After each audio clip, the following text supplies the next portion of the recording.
Okay, thanks for being on today. Transfer update, like I promised on Saturday. Jaquay Hubbard is here and currently practicing. Zach Dobson is here and currently practicing.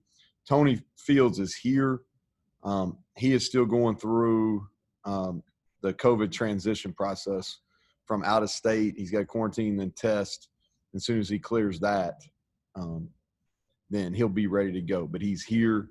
But since he traveled from Arizona, where he's from, we're waiting for him to go through that process. But that's kind of an update that I promised for you on that. We are missing several guys in practice right now. Nothing due to COVID-related issues. We've got a stomach bug that's going around, so a gastrointestinal.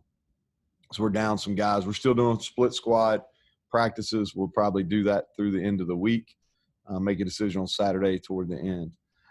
A lot of team today, situational work. Well, basically what we're doing is we're going Monday and Tuesday and Friday, our normal, what we would call normal practices, with a lot of group and individual work. And then Wednesday is mostly a team situational type of practice, still not tackling to the ground, thudding. And then Saturday, going in the stadium and trying to make it as game-like as we possibly can. Here's the guys I thought did well today. Defensively first, Sean Mahone. Had a slow start to camp, but he's really picked it up. Had a nice pick today on an opening drive. Daryl Porter is a guy that's had 3 consecutive days, and because we've got some of those guys out with the stomach bug in the defensive back room, he's getting pressed in duty, and he's having to go line up and play Sam James and people like that on a every rep basis. And for a true freshman, I think he's holding his own. So I've been impressed with him. I love how he competes. He's a student of the game. Dylan Tonkrete has had 2 consecutive days where he's made nice plays. I think he's starting to get a feel on the defense and fit. He's miles ahead of where he was last year at this time. And then Keem Messador, as a true freshman, he shows up. He's gifted. He's a guy that will definitely help us this year. I'm excited about what his future looks like even after this year. Offensively, these are the guys. Sam James had a slow start to practice, but I think a sign of maturity is last year, if he had a slow start, it really probably would have affected the rest of his day or his game. This time he bounced back, had a couple touchdowns. Chase Barron has been consistent.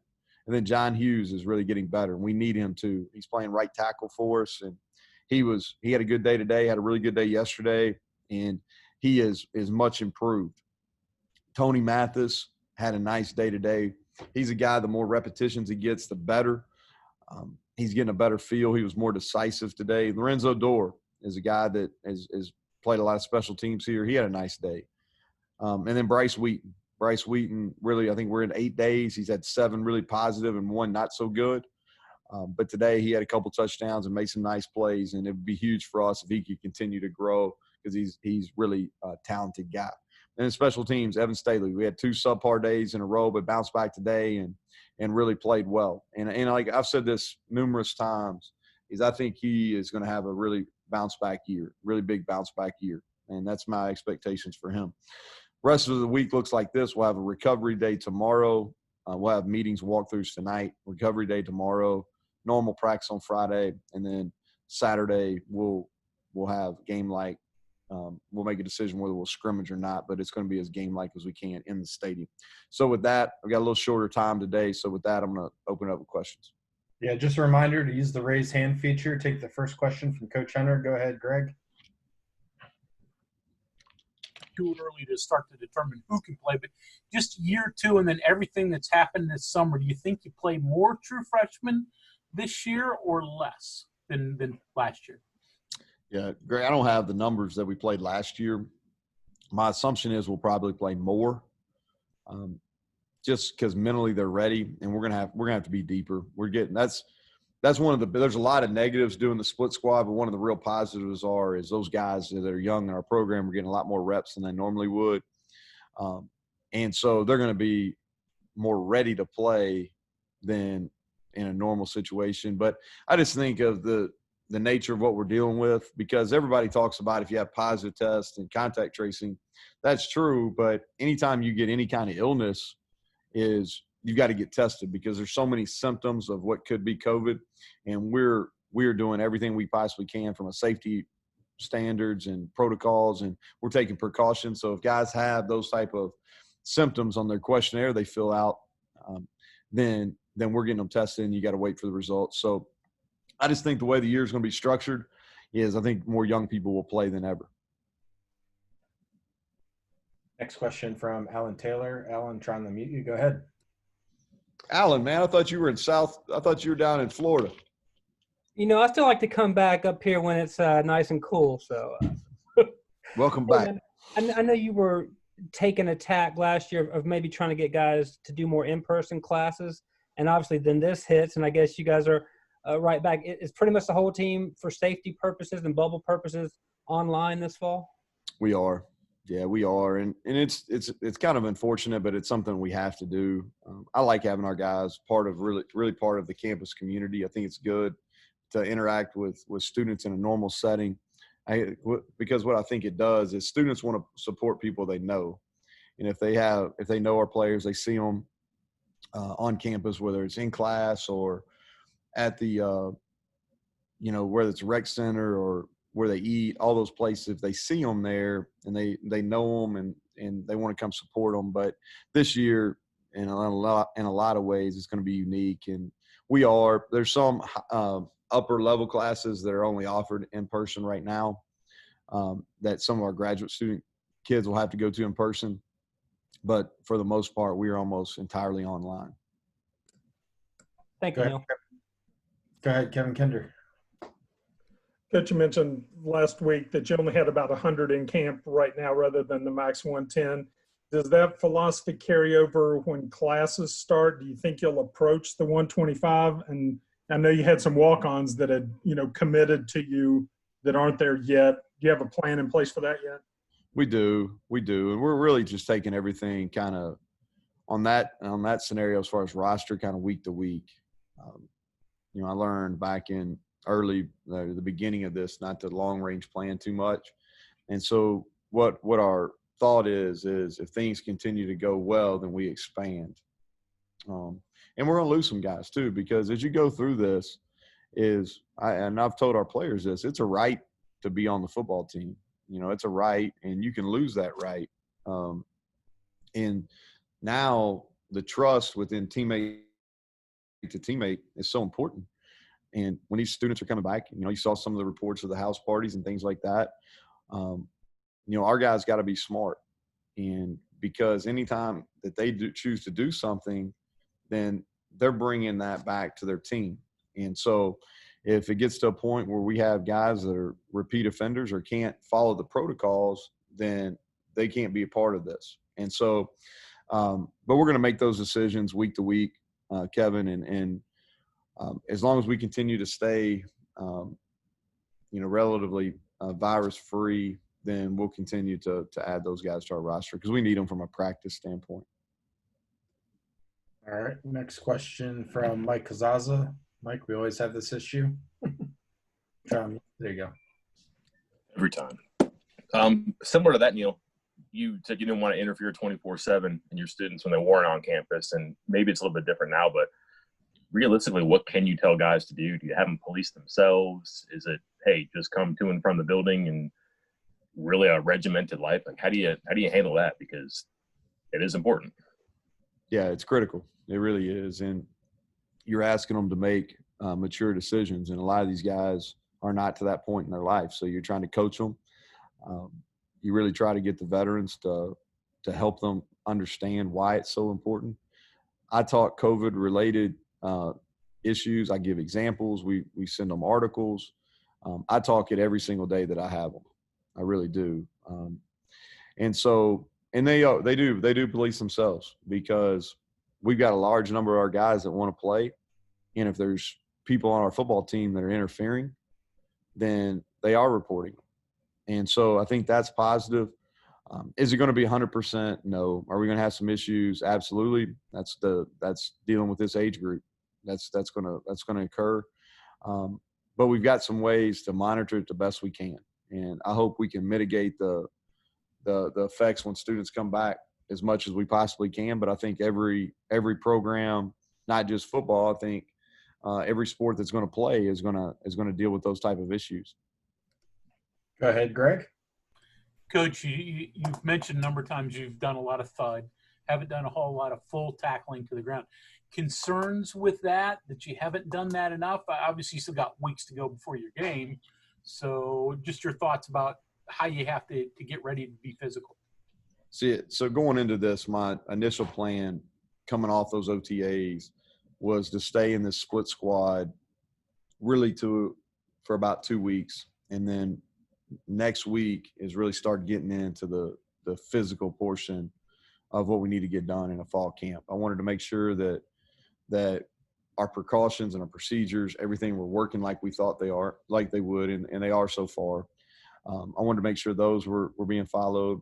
I think it's important to learn some lessons from some of these NFL teams and some of these college teams that started that thought they were going to play a week 0 game. We've done that. We've been in communication with those college teams and those NFL teams, and we've learned some ways that they were able to mitigate and some mistakes they made and that we won't repeat.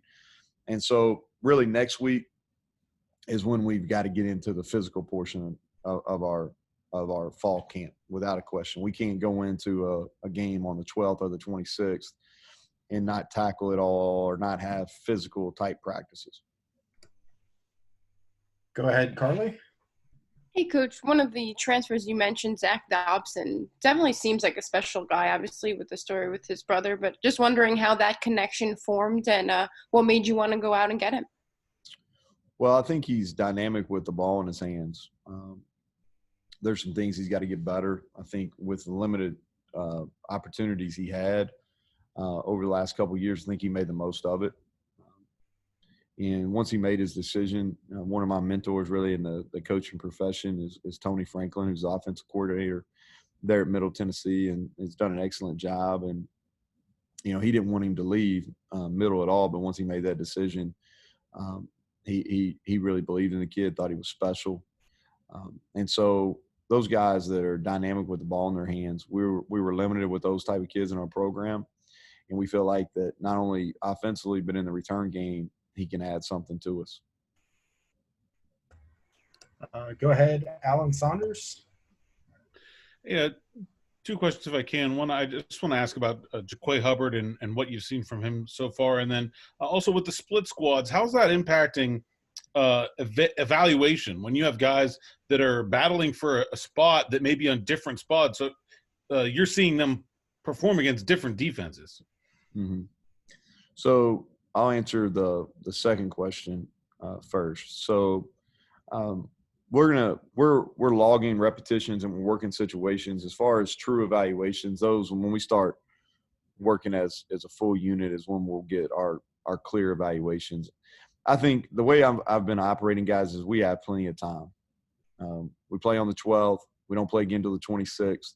We have plenty of time to get our work in. We'll be ready to play when that time comes. But our true evaluations really won't start until we get into where we're practicing with the whole team. As far as Jaquay Hubbard goes, he's a guy that's long. I like the way he practices. He practices really hard. He's hungry. And so he's a guy that I'm looking forward to seeing how he grows. All right, Mike. Hey, Neal, speaking of more time, you all don't start the semester until next week. It would have been today, I believe. So you don't have that 20-hour rule for another 7 days. Does that give you more liberties to do things, or you can only do so much at this point? You don't want to overdo it. Yeah, I think that's probably where I'm at. Is I like the schedule we're on. We're getting a lot done. Basically working 5 out of the 7 days. Practicing in the mornings, which I like during this time of year, and then getting some meetings and walkthroughs in the afternoon. And so basically you install and go over situational football in the morning. You meet about it, and you come back and you hit corrections on the same stuff you covered in the morning. So you're correcting that, and then you start it again the next day. And so we'll roll on until the first day of class, and then toward the end of, I guess early part of next week, we'll put together a school schedule. Because with most of our guys online, it's going to be different. And so we got to figure out when the best time to practice is and work our because our kids will still have academic appointments and they obviously have classes, which I know you teach, so you know that. But as far as some of the online classes meet at certain times, and some of them are just kind of do your assignments on your own, but we'll still have tutors and those type of things. But we'll continue to operate like we are, and then we'll make some adjustments, and there'll be some minor adjustments. We can't have the walkthroughs and things like that once school starts. Go ahead, Keenan. Two questions, Neal. I know you said true evaluations won't start till you're working with the whole team, but anything new on your quarterbacks? And secondly, I know you mentioned Scotty Young, and he was applying for a waiver. Anybody else in that boat? So, no, I don't, Keenan, on the waiver deal. I can give you a long answer, but I don't. I really don't have any updates on that. And honestly, I haven't checked on it in a few days. So try to do that next time we talk. The quarterbacks, there's been some good and some bad. I thought that both of them started slow today, but recovered and made some nice plays down. We got to do a better job of starting fast. I've been pretty pleased with them. Garrett Green is a guy I'm excited about as well. He's got different level of energy, and it's contagious. But no, I'm pleased with both of them. I think that from understanding situational football and understanding what we're trying to do offensively, both in the pass game and the run game, I'm pleased with both of them. Go ahead, Greg. Coach, your offensive line, how much have you had? Maybe you haven't appointed a first offensive line, but you need that group to get cohesive. So do what could potentially be your starters work together a lot, or is that still something that you're going to do starting next week or down the road? The way we got the O-line is basically got an older group and a younger group. And so we're kind of working those guys in these split squads. I think that we'll start mixing and matching some once we get into more we're practicing as a whole team. But I think it's really the offensive line has been one of the biggest benefactors. I think we talked about this on Saturday as well, is because all those guys are getting a ton of work. And the thing defensively that's really good, it's a struggle to move the ball, especially run it sometimes, because we give so many different fronts and we move our defensive line.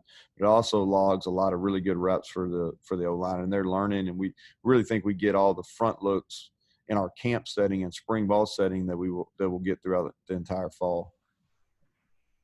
Go ahead, Jared. Hey, Coach. I'm just curious. I know it's early, obviously, but I'm just curious about what you've seen from Quay Mays so far and kind of how he fits into the big picture on defense. Yeah, I think he's going to be a big factor. I do. He's going to play behind Darius there, and I think he's going to allow Darius to maybe move around and play not just the nose, but he might be able to help us play some three if we want to move Dante around a little bit too. But Quay, he's kind of playing himself in shape. I thought today was a better day for him. He really fought through, but he's going to be a big help for him. He's strong when he's in shape. He plays with really low pad level, and he can get push, and that's what we're looking for is some vertical push on the offensive line. But I think he's going to be a really solid player for us. All right, Coach. That looks like that's it. All right, good deal. Thank you all. See you on Saturday.